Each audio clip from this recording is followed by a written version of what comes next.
Urban patrol units in Jacmel, Haiti, and in Buenos Aires province, Argentina, are fighting the same cause, to put a stop to street violence. But that's not the only thing linking these two countries' police forces. They are both also bound by strict budgets, given the disastrous states of the economy in both countries. Faced with primarily poor and unemployed populations, these patrol units have to deal with the same types of crime: dangerous behavior, violent theft, an ever-increasing number of organized crime gangs, and of course, trafficking. The lack of funds puts these patrol units at a disadvantage against the heavily armed criminals. But despite everything, these men and women courageously pursue their mission, even if it means putting their lives on the line.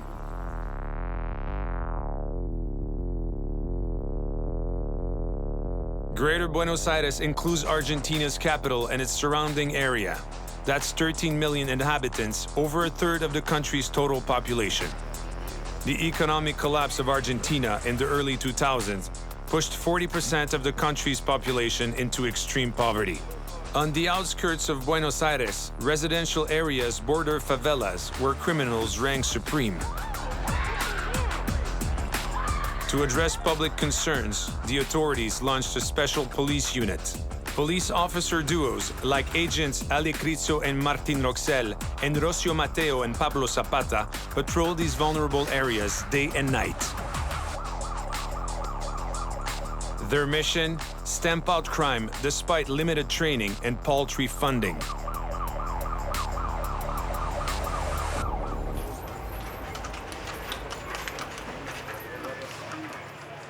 It's 7 a.m. At Tablada Station, Agent Crizzo and Roxel are beginning their shift. Here in Tablada, there are 6 cars. Lomas del Mirador has 8 more, and San Justo has 7 as well. Each zone has a station, cars, and mobile units on site. We constantly patrol these zones. There's always someone covering them. Buenos Aires province police force covers the capital's surrounding area. It's a large area, and almost 40% of the country's entire police force works here. We work in a very high-risk area. Even when it seems quiet, it can become dangerous. It's happening increasingly often. We patrol in at-risk zones, red light districts, and the slums. No 2 days are the same. It might be quiet, it might not. Every day is different. No 2 days are the same. Always on the road, patrol officers are often the first on the scene at crimes and accidents on public roads.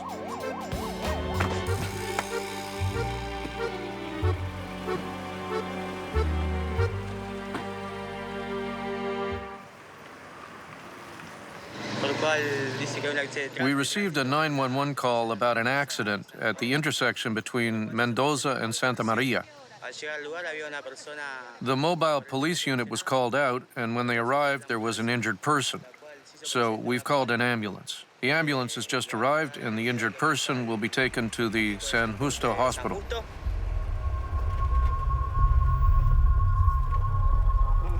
The man is slightly concussed. The medical team are not worried about the state of his health.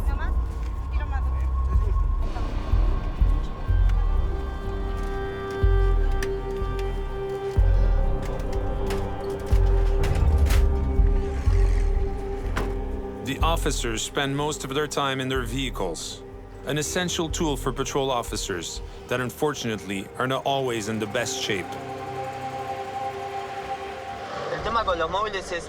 Looking at our vehicles, you might have the impression that the government doesn't give us enough funding to keep them running properly. It's very difficult to get new vehicles. Generally, they've been around a long time. We have to maintain them as best we can because our safety depends on it.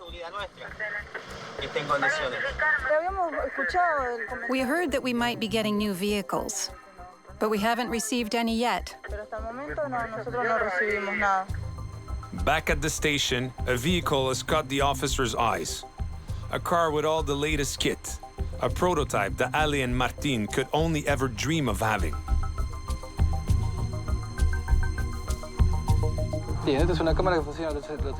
That's a camera that's constantly filming.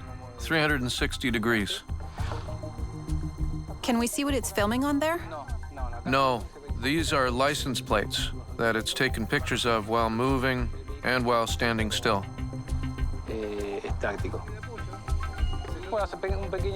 So we're alerted by a short alarm, and then the screen turns red. And that means the vehicle might have been stolen. Oh, we don't know for sure? We don't know yet? No, we have to check for confirmation. So we call in, they check the system, and then confirm the status of the vehicle, if it's wanted or if it has been stolen. There might be some mistakes with the letters, but we can easily check. Does it take long? No, it just takes a couple of seconds for the system to photograph the plate. It updates it? It updates the database, yes.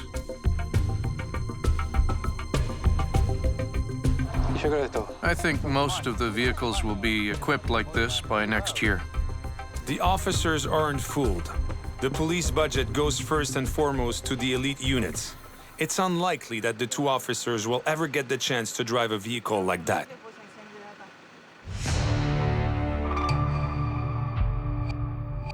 If the circumstances look bleak in Argentina, the reality is even worse in the Republic of Haiti. Haiti is one of the 25 poorest nations on the planet.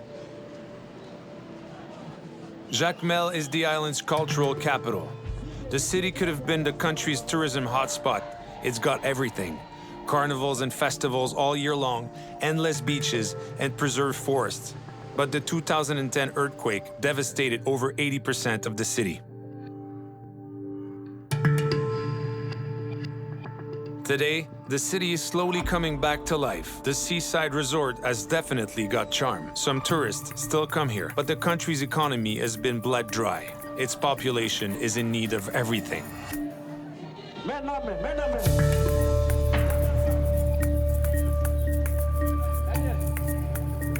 In Jacmel, car patrol units try to keep the peace, but their equipment is often on its last legs. The UDMO, the Departmental Law Enforcement Unit, has a tiny budget, and it shows. Yet, Sergeant Amado's men still devote their lives to it. We're in an elite unit. It's a specialized unit. We have two tasks: crowd control and emergency response. We always work in difficult conditions. If you're not courageous, you have no place in our unit.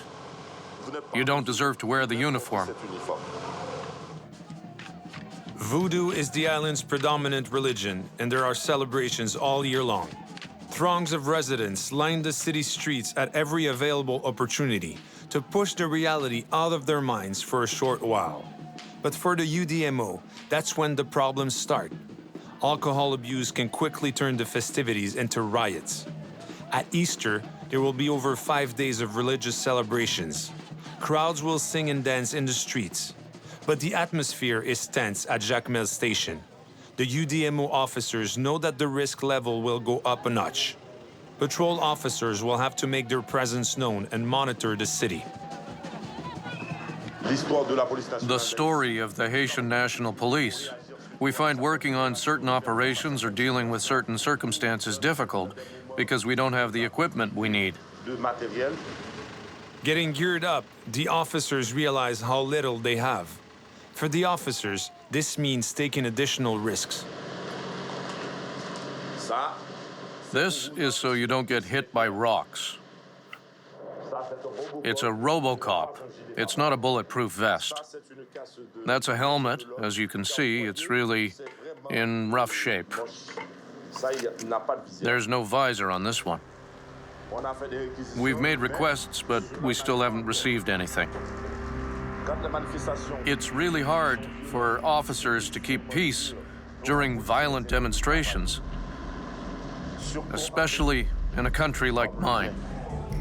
Insufficient or inappropriate equipment could be the difference between life and death. Last month, I lost a colleague, and it was because of our lack of funds. Sergeant Seus tells us about the murder of one of his officers at the beginning of 2016. He was wearing a bulletproof vest and was shot. The bullet made its way through because the vest wasn't very effective. Bulletproof vests have expiry dates, and the one he was wearing had expired. The officers don't have the equipment they need to fight the astonishing crime levels and to reinstate a rule of law in an almost lawless country.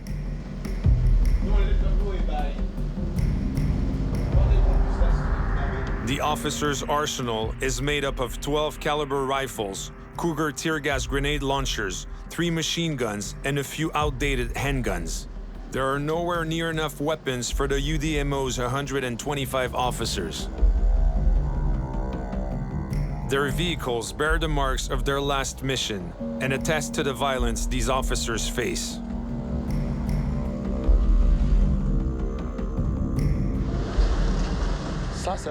That's a TRM, a French model. The demonstrations, or the demonstrators, are very violent. We had to install this grill because of how violent they are. Can you see? They throw stones at us, even into the vehicle. There's always at least one stone. Can you see? We don't even have a windshield anymore. There's no roof. There's no rear view mirror. There's no light. Finding replacement parts is really difficult. That's why it's in this state. Can you see that one? That one's operational.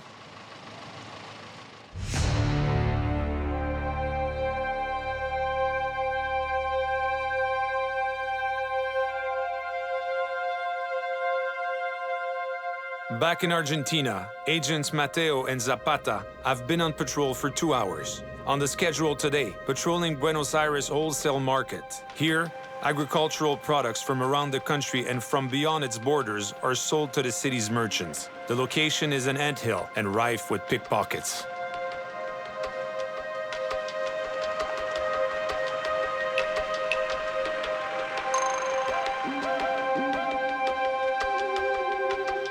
Hola, ¿qué tal? Buenas tardes. ¿Cómo le va? ¿Cómo andan? In terms of security, how's it going at the market? It's a bit like everywhere else. We couldn't catch them this morning. You see someone running, but by the time you see them, it's too late. They've already taken something. It's clear they don't respect the officers, but at least there are more officers now than there used to be.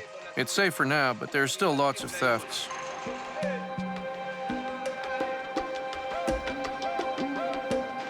Merchants distrust the police. There's one word to explain their hostility: corruption. These two agents are fighting to improve the police's tarnished image. What did you tell me about the police before? They took your money? Yes, before. That's what I said. They stopped me over there and took 300 pesos from me. So that you could sell here or just come in? No, they said it's the price of the ticket. The ticket? Yes. They tried to take my money. I told them that I didn't have any money, and they insisted. You've got to pay. So I paid. You have to tell people about that, because we want to stamp out corruption as much as you do. I'm a worker, just like you. I don't like thinking that my colleagues are corrupt. You have to report them. Sergio, a merchant here for over 27 years, shares the officers' opinions. If 9 out of 10 people are good and only 1 is bad, which one will you notice? The one that's bad. And what will people say? That you're all bad.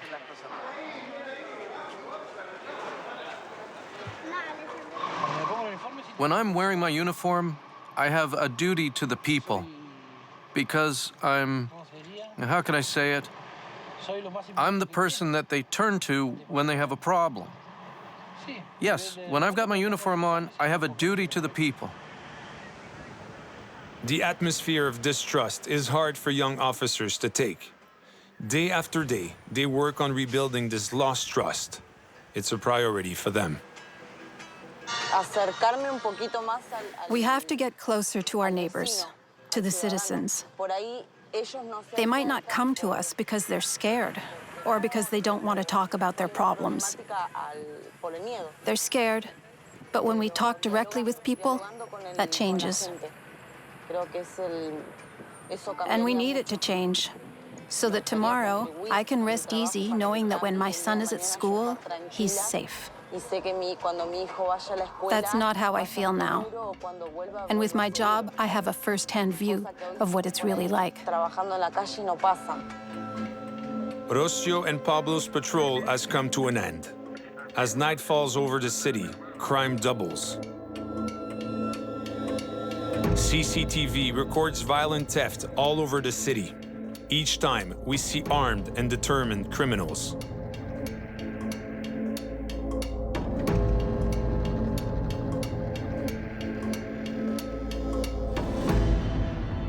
So despite their shift coming to an end, the officer's day isn't over yet. We usually do 12-hour shifts. After that, it's changeover.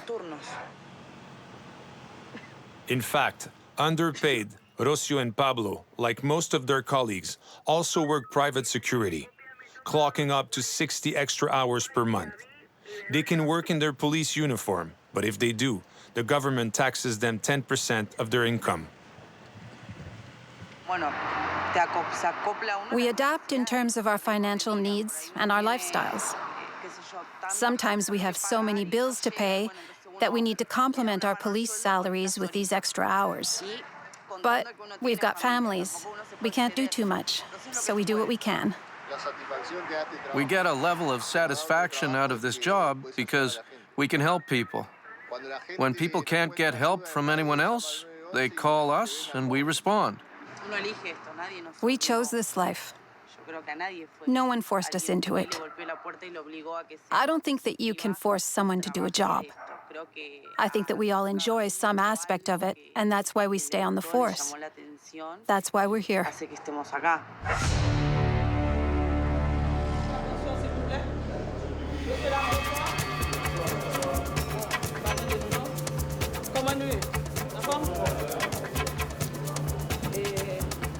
At Jacmel station, the team is getting ready to set up road checkpoints.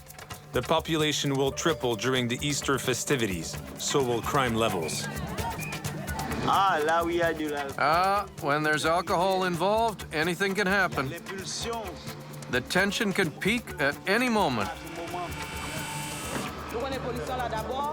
As you know, the police are there to stop crime. Crime suppression comes after that. That is why we've called you here tonight, so that we can make sure we're visible in the streets through the actions we're going to take tonight.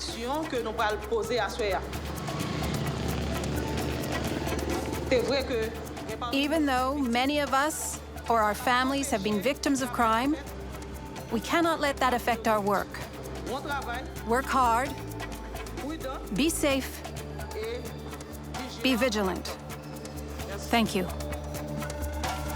In Haiti, most riots and murders take place at night. The lack of street lighting and the lack of police officers create opportunities for all kinds of criminals.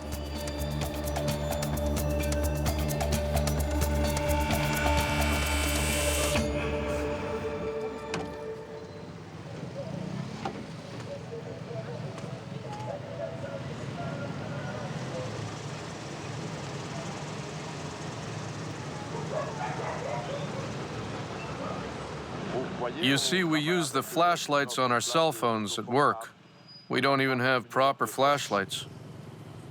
Good evening. Do you know what you did wrong? No, I don't know. I would like you to tell me what you think I did wrong. The checks are going well tonight, but there are still some tense moments. The police enforce the law, and criminals always try and find a way to bend the rules. The lane I have to take is blocked, and you just told me it's not my lane. Sergeant Seuss has to be patient and diplomatic to avoid arguing with this man who refuses to admit he was in the wrong. Sir, are you aware of the way you're speaking to us? No, but you can't give me a ticket. I've done nothing wrong. You can't speak to a UDMO officer like that. Negotiation, resolution, and patience are essential qualities in a police officer. They cannot let incidents escalate. Here in Haiti, escalation could lead to massive risks, and the officers aren't willing to let that happen. Sergeant Seuss remains resolutely calm. 30 minutes of idle chit-chat won't break the officer. In the end, he raises his voice and the man caves. He'll pay his fine. But the UDMO isn't going to waste time on a traffic offense. The night is long and they've got other things to take care of.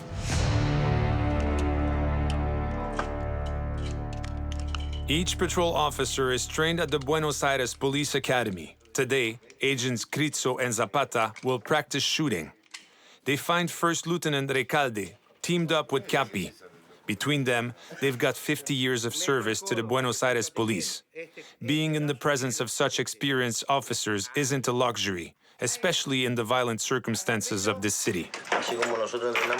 You have to understand that if we're training, the criminals are too. We can't lag behind them. They constantly train.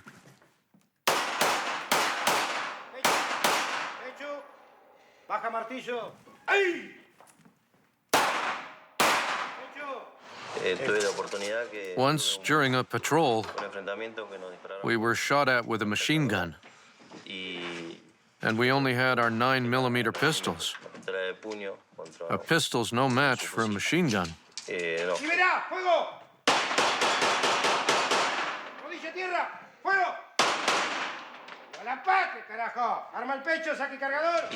We've seized rifles, FAL rifles. They're high caliber. A FAL rifle is a military-grade weapon. We don't have 7.62 caliber weapons with a 1,500-meter range. That's the kind of thing that will make it through an armored vehicle, like a knife cutting through butter. The officers really don't have the best material. These are the cartridges we've given them, with rubber bullets. They don't really do anything. Copy.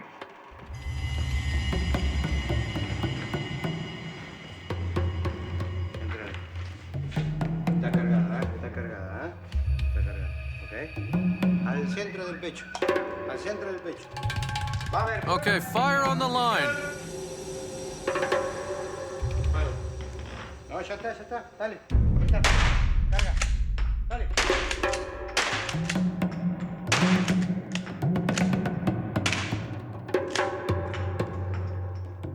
Se dan cuenta que There, you can see that these weapons aren't loud enough to intimidate anyone. And they're certainly not going to scare off a crowd facing down two officers. Instructor Ribeiro has a solution, the Versa, an accessory that transforms a handgun into an assault rifle, an effective deterrent. The Versa, the Glock version, costs about 32,000 pesos. That's 1,950 euros. It's expensive, but it's not polymer. It's made from ultralight aluminum with a foldable breech. We're facing weapons that can break bones, rip off skin. Even when it comes to weapons, they're better equipped. All the officers remember this CCTV footage. When patrol officers respond to solve an argument between a store owner and two men, one of the criminals pulls out a high-caliber gun. He shoots them at point-blank range. There are no other words. The officers were executed.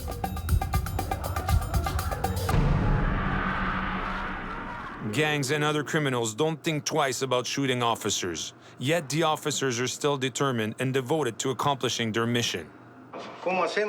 How do we do it? By standing together with lots of love for this.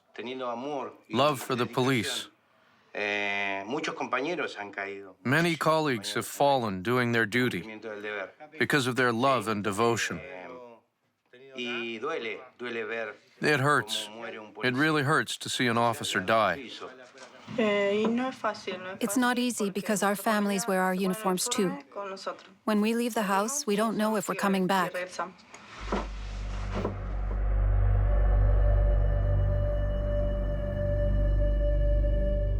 Back to their normal day, the agents head to La Paz, a vulnerable neighborhood known for crack trafficking.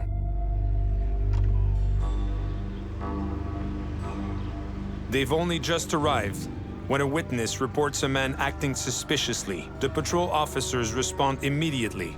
The man seems to be under the effects of drugs.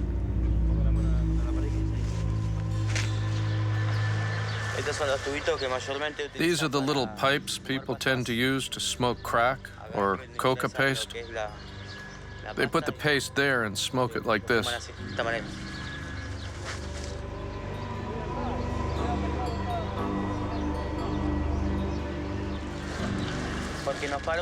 When we passed by, a neighbor stopped us and said that two men seemed to be getting ready to do something bad. That's why we've searched here, to try to find a weapon or firearm, something that could give us a clue and confirm what the witness said. The search comes up empty, and they have to let the man go. The witness wasn't reliable, but the officers have to check any information they receive. In these vulnerable areas, the officers are all alone. If they feel they are truly at risk, there's only one option: their anti-panic button that alerts all officers in the area. It works. In moments when we don't have any radio contact, it's a way of letting the base know that we're in danger. But it's only for emergency situations. We don't have to use it if we have portable radios and a direct line. But if we need it, it's effective. In Haiti, Commander Rosette is getting checkpoints ready around the city. There will be as many as they can man, but there definitely won't be enough. However, that doesn't affect the officers' morale. Good evening. Good evening. This is a checkpoint. Can I please see your driver's license and registration? Vigilance is of the utmost importance during the checks. Her bulletproof vest won't protect her, and she knows it. Sometimes when we check vehicles, we might find unauthorized items in the car, such as guns or other weapons. And the driver might try to run. They receive intel. In Sergeant Seus's section, a driver refused to have his car checked and plowed through the barrier. He's on the run. The officers have to arrest him as soon as possible. The sergeant's unit tries to catch him. The criminal is likely armed. It's tense.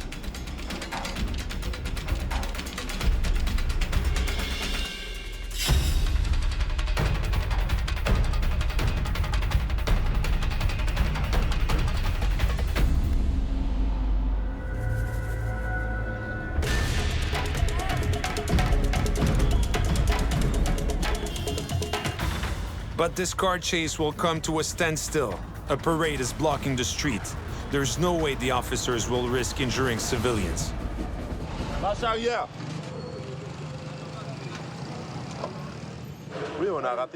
Yeah, we missed him. It happens sometimes, even in the best families. He fled and we lost him. The police have a saying, time always works in the police's favor.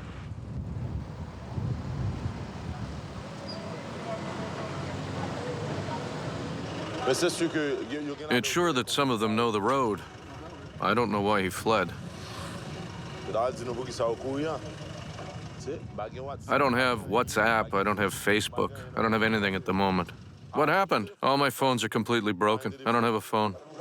They failed. Sergeant Seus is frustrated. Once again, a lack of funds has brought an operation to an early end. I could have caught him. I could have climbed on a motorbike and caught him. The officers continue their checks. Now, two-wheeled vehicles are the main target. In Jacmel, there are more of them than cars, and it seems that there aren't many citizens willing to follow the law of the roads. Roadblocks are a way for officers to check driving licenses and vehicle registration details. A man is using his cell phone flashlight rather than his headlights. The UDMO have a duty to explain why this man is risking his own safety and that of others around him. A little later on, another man is stopped. This time, his documents aren't up to date. The motorbike could have been stolen or might be wanted. The vehicle is seized while they investigate. The driver and his passenger have to come into the station the following day. Tonight, they'll have to rely on their legs.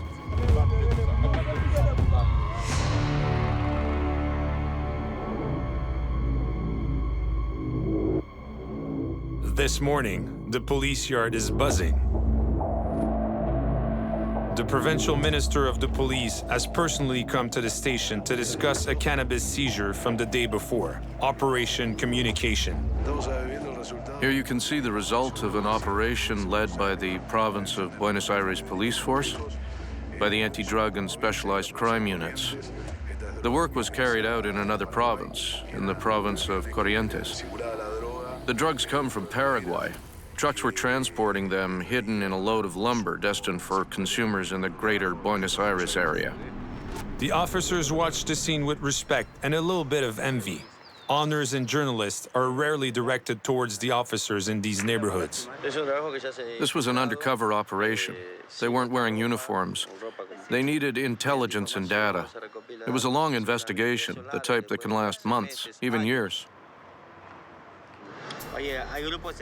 There are specialized police units that only deal with drugs. We wouldn't stumble on a case like that by checking vehicles.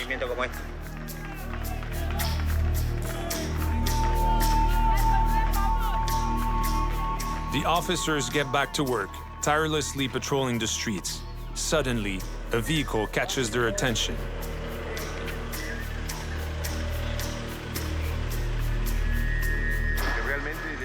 Criminals are really only interested in high-quality vehicles, the type that start quickly. They need them so they can get away from patrol officers who have heavier vehicles.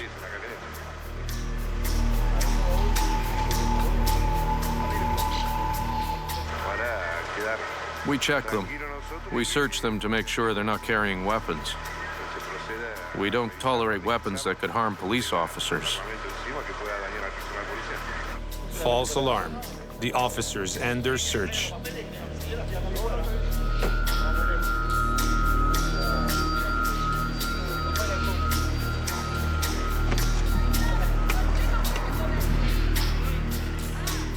But a little bit later, the officers receive a call. Agents Criso and Zapata will soon face an unusual situation. A situation that's testament to the gap between Argentina's rich and the poor. On one side, a lawyer, shocked to see a horse carrying such a heavy load. On the other side, a man who relies solely on his horse and chariot to make a living.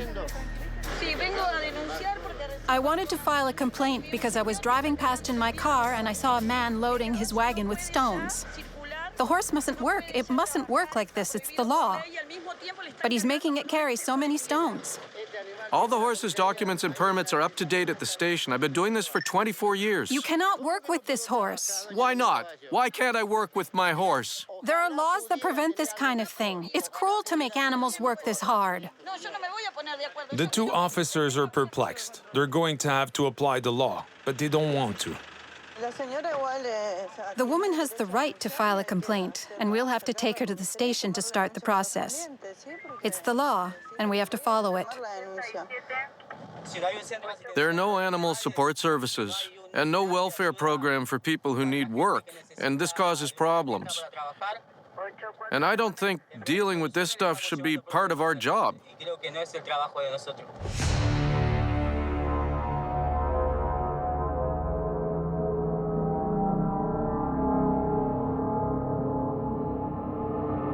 An emergency call is made to Jacmel station.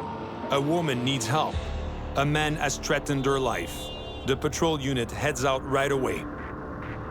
Every mission could be dangerous. Agent Seus is ready to face any circumstances.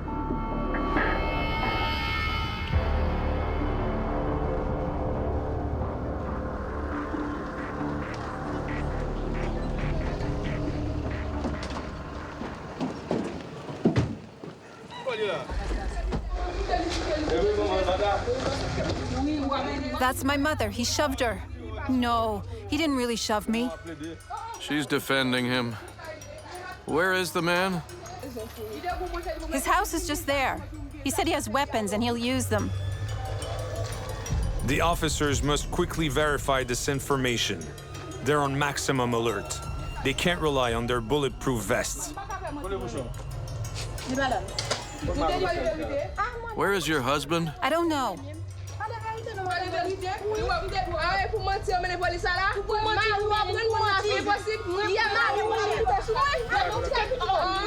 The officers soon get to the bottom of the conflict. The neighbor has been stealing power from the woman's electricity meter and threatened to kill her if she reports him. Did he break this? Yes, he broke that. He breaks everything. You'll have to make a statement so we can arrest him. That's fine with me. Because we haven't found him, he must have escaped. He'll be back. He always comes back, but I've had it with him. He's now officially a wanted man. The victim must inform the police when he returns to his home.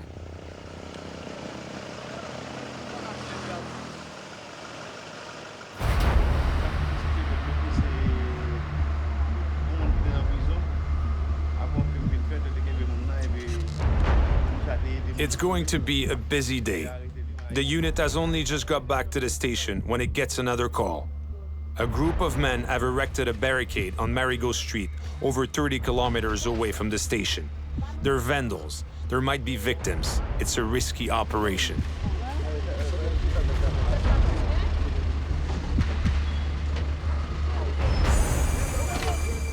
This time, Commander Rosette's men will bring out the heavy artillery, even though it's past its best. Yeah, we're taking the vehicle out. It's much safer for this kind of operation. More solid. Because they'll be throwing stones there. There are barricades. We need a stronger vehicle.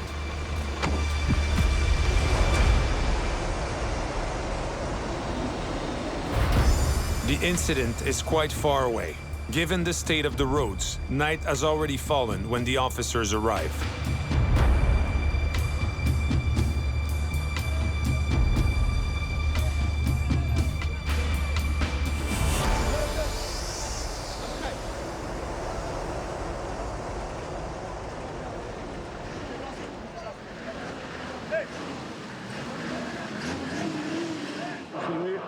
Are you filming?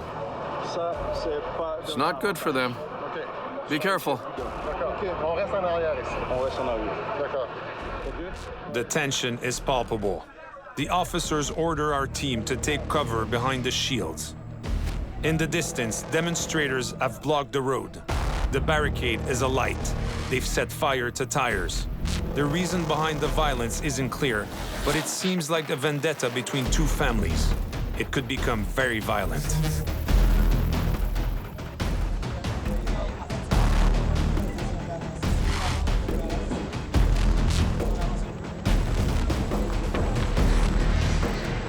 Time is running out. The officers have to intervene and put an end to the conflict. But there are too many of them for the officers to take control.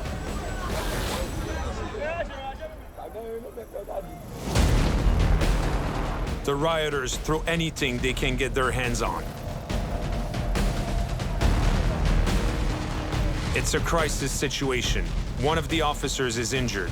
The UDMO are overwhelmed. Tonight, they'll have to fall back.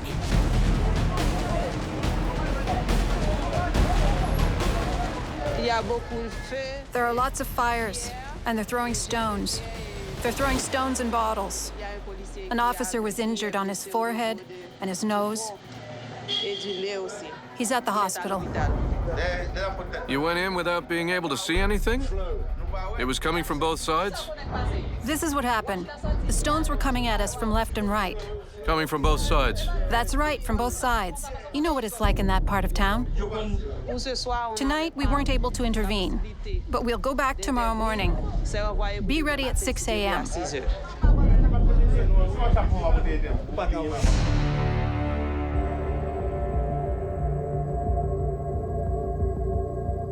The sun rose over Buenos Aires hours ago. It's a new day for officers Recalde and Capi, two veterans in these neighborhoods. Patrolling these slums is a risky business. Their pistols are loaded, resting on their knees, ready to fire. We do this for our own safety, because it's really dangerous here. We call it a hot zone. There are a lot of criminals here, and they hang around in back streets where they can hide. They come out, fire, and then head back in.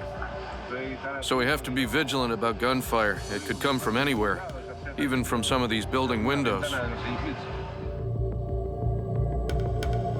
These neighborhoods are known for sheltering the most violent gangs. They act like these areas belong to them.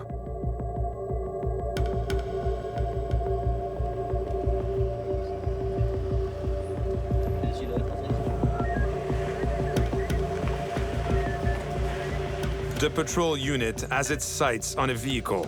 The car looks new and has tinted windows. There are enough suspicious elements to search the car. But they're not in a safe area. They're in gang territory.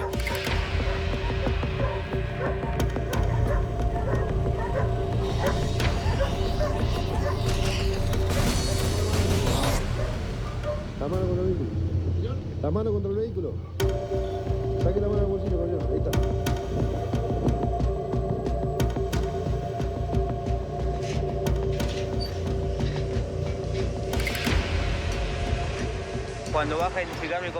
When my partner conducts a search, I go with him for his safety. While he checks the documents, I cover him with my weapon. So I'll be in a shooting position. It's to protect him in case the suspects are hostile, to protect my partner's physical safety. It's a big weapon, so people find it intimidating. That's why it keeps us safe, so my partner can speak calmly with the suspects.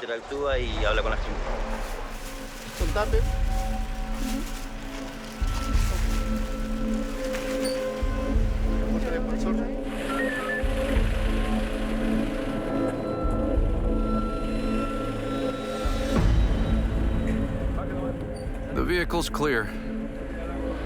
5-5, that's what we say.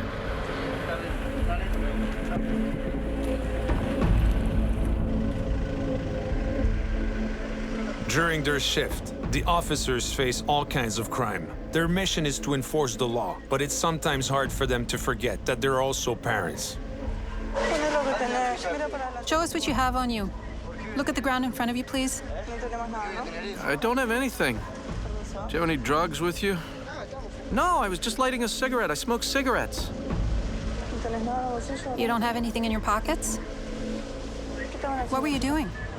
We weren't doing anything. What did you throw on the ground there? You know what it is. I'm asking you what it is, and depending on your answer, things might go well for you. So what is it? It's a joint. What's the name of the drug? Marijuana. Good.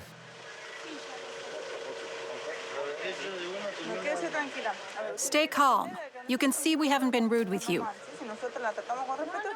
We respect you, so you respect us, okay? Do you know what the problem is? I'm a dad, and I don't want my son doing that, smelling like marijuana. And you wouldn't want your children doing it either.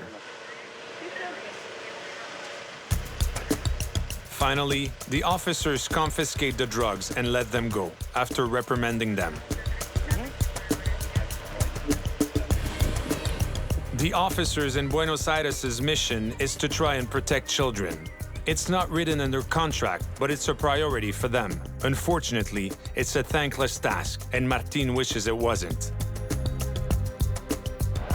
Estamos en una sociedad que We live in a society that doesn't really respect the police because of widespread corruption. mete a todos. So people lump us all together and don't respect us. This is something Alexandra, Martin, Christian, Capi, Rocio, and Pablo would like to see change. That's why they still patrol in the poor areas of Buenos Aires, through thick and thin, to change the police's image.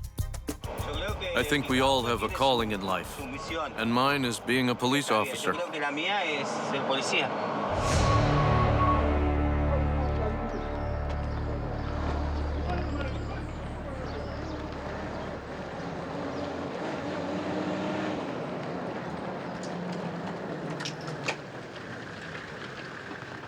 Commander Rosette's team is back at the scene of the riot as soon as the sun rises. The violence that took place the night before is clearly visible.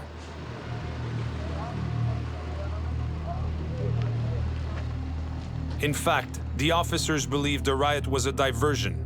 The aim was to loot a warehouse. A victim explains what happened. They burnt my house. They burnt my child's car. Where did you hide while this was happening? In this house, in the pharmacy. The house has been completely destroyed by people throwing rocks. Taking advantage of the chaos, looters tried to get into his store. There was large-scale violence here last night. We have merchandise inside. They wanted to take our goods. There were a lot of rioters. We couldn't set a foot outside.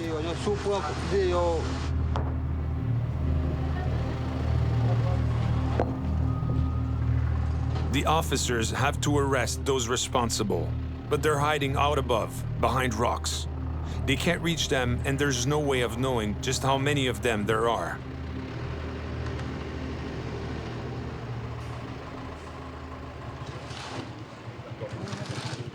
Their main goal is to reopen the road. Civilians, impatient to get back to normal, help the officers restore the status quo. In difficult economic times, it is crucial that goods can make it into the city as soon as possible.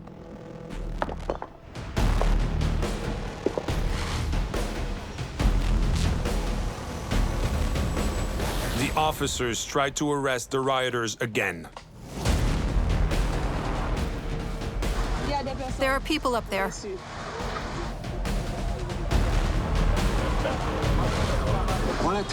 We couldn't get to them.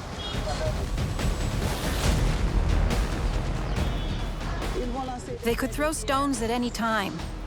They're the ones who set up the barricades.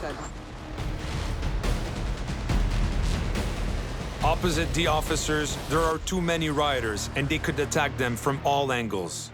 They can't put their lives in danger. Peace will have to be restored naturally. This confrontation could have been fatal. Luckily, only one civilian was injured. The injured officer is out of the hospital. The damage was mostly material. The incident will be calmly dealt with in an investigation. Being a police officer in Haiti means first and foremost completely believing in your mission. Regardless of the means the officers have, being an officer on the island has a different, very specific meaning.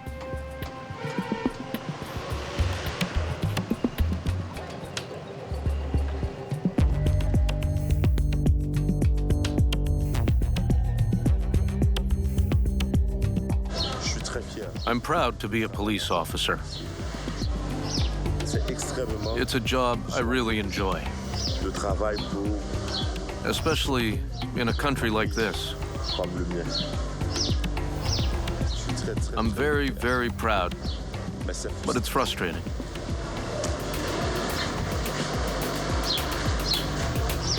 Argentina and the Republic of Haiti are two nations with a shared reality. Despite the lack of police funds, these two countries can count on the motivation and determination of their policemen and policewomen.